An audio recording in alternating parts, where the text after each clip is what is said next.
Olá, bem-vindo a mais um Entre Amigos, o lugar onde aprendemos mais sobre o amor de Deus. Eu sou o Pitu. E eu sou o João, e temos uma lição muito especial para você hoje, que é a lição 12, a fé e a aliança.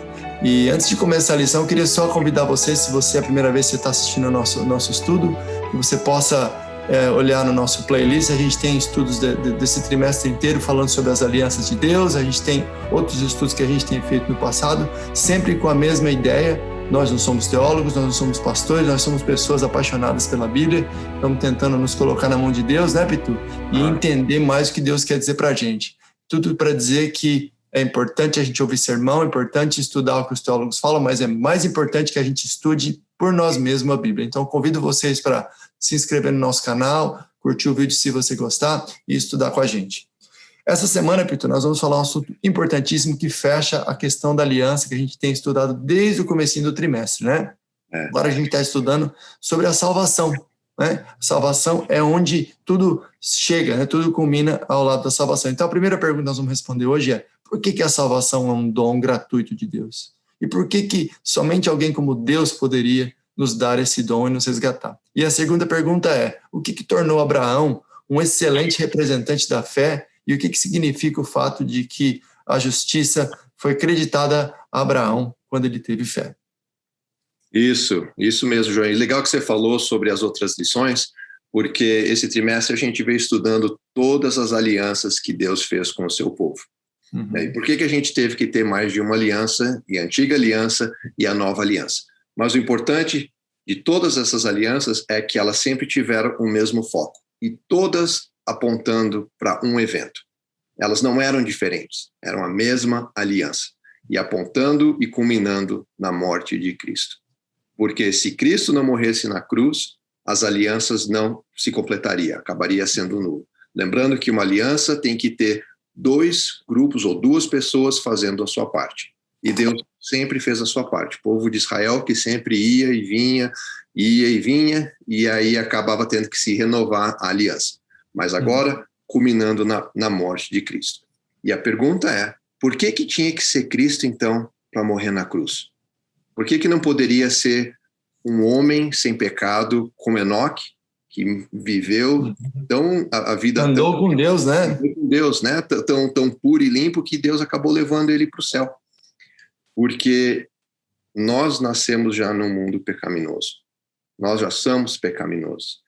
E tinha que ser alguém como Deus, Criador, para vir aqui e morrer no nosso lugar. Poderia ser nenhum anjo, né, Pitu, por exemplo, nenhum ser celestial, porque foi criado também, né? Foi criado, exatamente.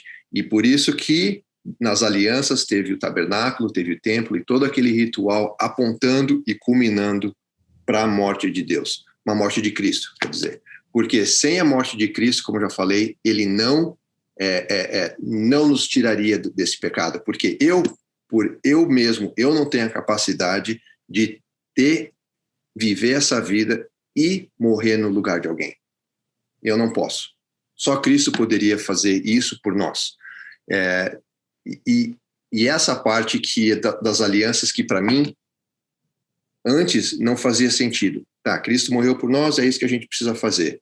E mesmo estudando as alianças, quando chegou nessa parte que falou, não, Cristo não poderia, só podia ser Cristo que tinha que morrer, eu parei para pensar e falei, mas se fosse alguém sem pecado, como é que seria isso? E é isso que é o legal, né? Porque é isso que fala aqui, né?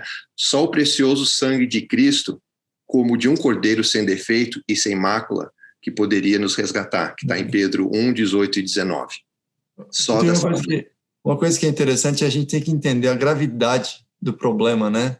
A lição traz uma historinha interessante, que é a história de, imagine, você está com a sua filha, você e sua mulher com sua filha num museu de arte famoso, uma obra do Leonardo da Vinci, por exemplo, a obra Mona Lisa, e a menina vai lá, quer olhar a obra e de repente ela vai lá e derrama um refrigerante, ou um ketchup, ou uma tinta no quadro, né? Aí o pai dela chega pro dono do museu e fala, não, pode deixar que eu vou pagar, entendeu?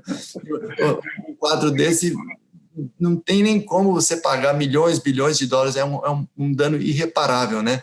Então é isso que aconteceu com o pecado. Foi uma transgressão tão grave de Adão e Eva, né? que eles duvidaram que o Criador era o que daria vida para eles. Eles escolheram, por isso, seguir os seus próprios interesses, né? Comendo do fruto do bem e do mal. Então, olha o que a lição diz aqui no domingo. Só os que não entendem a gravidade do pecado creem que Deus teria obrigação de nos salvar. Então, você disse que a salvação foi um presente, só Deus podia fazer, mas Deus não era nem obrigado a fazer isso. Ele fez pela sua misericórdia, não é? Ele fez porque ele nos ama tanto, mas ele poderia ter apagado tudo, entendeu? E criado outro mundo com seres obedientes automaticamente, né? Exato, porque dessa forma ele nos resgatou do pecado. E esse é o fundamento de todas das alianças, né? Sem a morte de Cristo, a aliança se tornaria nula e sem efeito, porque Deus não poderia ter cumprido com justiça sua parte do acordo, né? Que é o dom da vida eterna concedido a todo aquele que crê. Né? E continuando aqui, porque só a justiça e o valor infinito do Criador poderiam cancelar nossa dívida para com a lei transgredida. Então, imagina nisso, né? Essa é a amplitude da ruptura causada pelo pecado. A gente se separou de Deus e para ser resgatado tinha que acontecer algo simplesmente extraordinário. Algo que o ser humano não poderia fazer, né? Algo acima de nós, né? Peter, eu queria fazer um comentário interessante que está no auxiliar da lição, que tem sempre comentários interessantes também, falando sobre como os adventistas veem a visão da salvação, né? Porque a salvação, para algumas denominações, foi algo que aconteceu no passado. Você se batizou, beleza, né? Pegou o ticket, você vai entrar, entendeu? No lugar, certo? Para outros, é algo no futuro. Quando você morrer, você vai para o céu, vai para o inferno, vai para o purgatório. Quer dizer, para o adventista do sétimo dia, a visão, diz aqui, ó, a visão é linear da salvação. O que quer dizer isso? A salvação tem não somente passado e futuro, mas também tem presente. Ou seja, você foi realmente salvo no batismo, quando você aceitou. E você vai ser, em última instância, salvo plenamente quando Jesus voltar. Mas existe uma verdade presente agora, né? Que você tem que ser salvo todo dia. E olha o que diz aqui, ó. É um processo a salvação. É uma série de atos divinos e respostas humanas, né? Isso. Então, isso acho que é uma boa ligação, Pitu, para a gente ir para a área de Abraão. A não sei que você tenha algum comentário antes. Não, exatamente, porque tudo isso que a gente está falando agora, o que a gente precisa fazer para aceitar isso? O que a gente precisa fazer para entender e falar, pô, é isso mesmo que a gente tem que fazer? É fé. Então, é a história de Abraão, né? Exato. Eu queria ler aqui Gênesis 15:6, que falou assim: Abraão creu no Senhor e isso lhe foi atribuído para a justiça. Abraão creu. Não falou Abraão andou nos caminhos, ou Abraão foi bom para o seu povo, Abraão era tão bondoso que isso aconteceu, ou ele era tão gentil que aí, né, teve graça nos olhos do Senhor. Não, Abraão creu, começou então pela fé. E vamos pensar, o que quer dizer Abraão creu? Porque a gente estava até estudando essa semana, né? Crer, Deus fez uma promessa. Você leu, por exemplo, Gênesis 15, mas Deus já tinha feito essa promessa em Gênesis 12, que foram 10 anos antes, né? Então, às vezes a gente tem essa noção de que Abraão creu e 10 minutos depois ele estava perfeito, que a vida dele foi aquela maravilha dali para frente. Mas se você lê a história de Abraão inteira, é uma história muito bonita de um ser imperfeito, que a fé dele foi o quê? Foi se colocar disponível nas mãos de Deus. Então ele aceitou o chamado, ele não tinha filhos. A primeira vez que se fala da mulher de Abraão, a primeira coisa que fala dela é que ela era estéril, para começar. Então, aí Deus chega e fala que você vai ter muitos filhos. Aí ele tenta ter filhos, a Sara dá a ideia dela ter filhos através da escrava, que era algo comum na época, poligamia. Ele tem um filho com a escrava, que é Ismael, depois ele vai para o Egito, e no Egito ele mente, diz que a Sara é irmã dele, é uma meia mentira, porque ela é irmã por parte de pai, aquela coisa, mas você percebe que ele está vacilando. Então, mas Deus vai aumentando a fé de Abraão, né? Então, quando diz Abraão creu, não é que ele creu em um minuto ou em um mês, ele creu durante a vida, né? E Deus foi aumentando essa fé dele até que chegou num ponto que, quando ele tinha, acho que 90 e poucos anos, Deus falou, você vai ter um filho e o filho vai vir através de você. né? E Sara riu, e a gente sabe da história, o nome do filho virou Sorriso, né? E Deus tem até um senso de humor. Agora, o mais interessante de Abraão é que a última história de Abraão, eu vou botar você no spot, Pitu. Qual que é a última história de Abraão que passa a Bíblia? Vamos ver se você sabe. Não sei, João. Não lembra, né? Então, tudo bem. Vai ganhar um B+ dessa vez, Pitu. A última história de Abraão é o quê? É a história que Deus fala, ok, você tem o seu filho, Isaac, filho da promessa. Aí Deus acorda Abraão e diz o quê? Eu quero que você vá e sacrifique o seu filho. Aí pense na fé de Abraão. Mas Deus, você me trouxe até aqui, depois de décadas. Agora você me deu o filho. Agora você quer tirar o filho de mim, né? Mas Abraão vai e ele faz o sacrifício. Ele, na cabeça dele, se você ler no livro de Hebreus, Pitu, diz assim que Abraão, na cabeça dele, ele acreditou que Deus podia ressuscitar Isaac. Então, é como se ele tivesse recebido na cabeça dele Isaac dos mortos. Está lá em Hebreus 11, isso aí. Né? Então, essa foi a última prova de fé. Mas você vê, foi algo que aconteceu ao longo de décadas. Né? Mas por quê? Porque a fé não foi a fé que Abraão podia ter um filho. A fé no que Deus podia fazer. Né? Então, o que me chamou muita atenção nessa lição, Pitu, como você disse muito bem na primeira parte, o que Deus faz? Deus dá um dom da salvação para a gente. Não tem nada que a gente possa fazer. Mas o que eu aprendi nessa semana, que foi maravilhoso para mim, é que a fé também é um dom. Eu achava que não, que a fé é uma coisa que você tem que acreditar. Se você não está acreditando o suficiente, você tem que acreditar com mais força. Né? Então, muitas vezes na igreja você vê aquela tiazinha, aquele pessoal mais velho com aquela fé que você fala, eu queria ter aquela fé. O que eu faço para ter aquela fé? Mas, na verdade, você não sabe a caminhada que a pessoa passou e como Deus tem tornado aquela pessoa mais forte na fé a cada dia. Né? Então, eu queria, ler, se você me permitir, eu acho que é na terça-feira, e de repente é um bom lugar para a gente ir encerrando o nosso estudo. Diz aqui, ó, nenhuma cerimônia exterior pode substituir a simples fé e a renúncia completa do eu. Todavia, ninguém pode esvaziar-se de si mesmo. Ou seja, eu e você não conseguimos esvaziar-se de si mesmo sozinho. Somente podemos permitir que Cristo execute a obra. Então, você veja, Amém. A fé, na verdade, é o quê?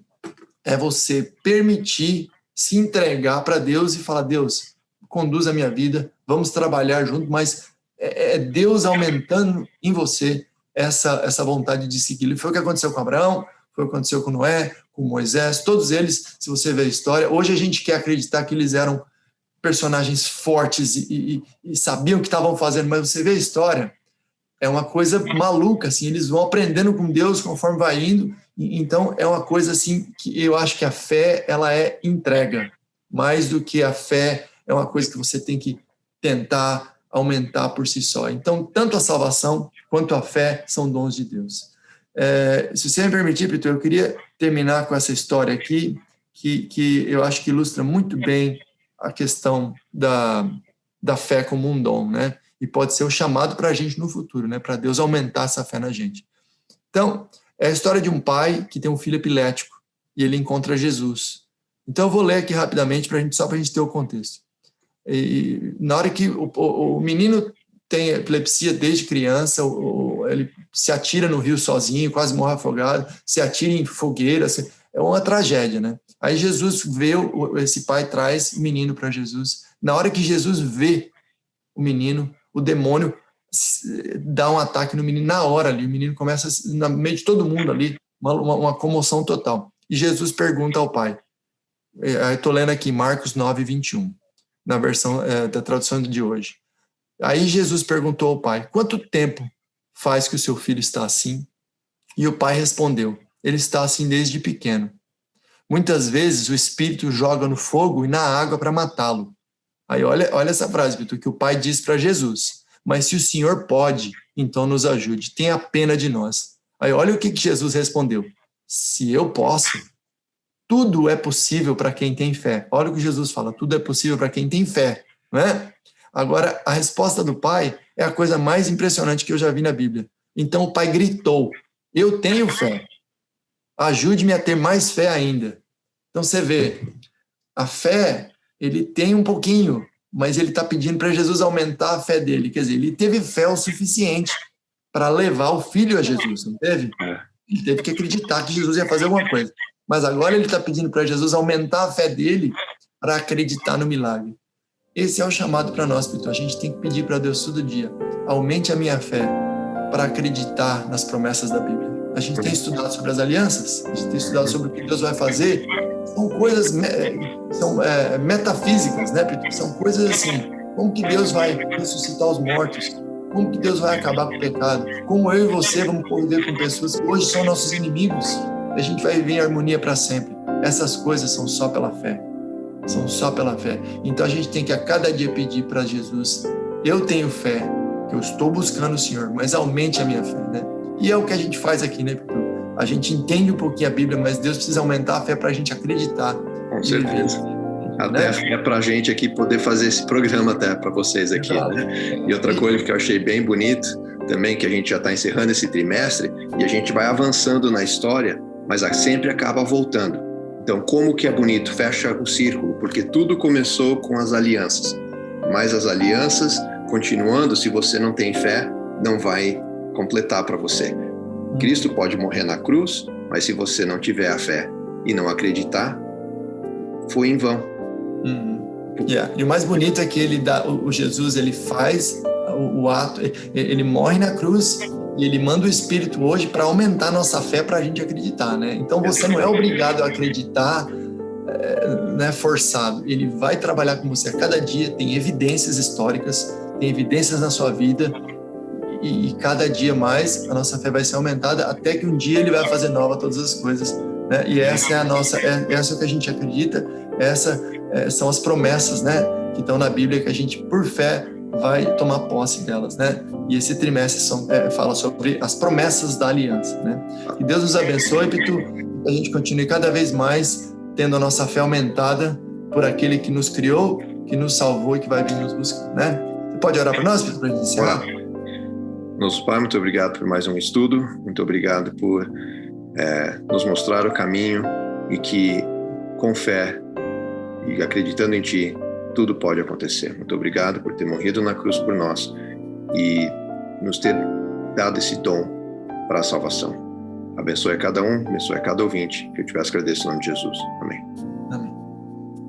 Um abraço, pessoal. Tchau.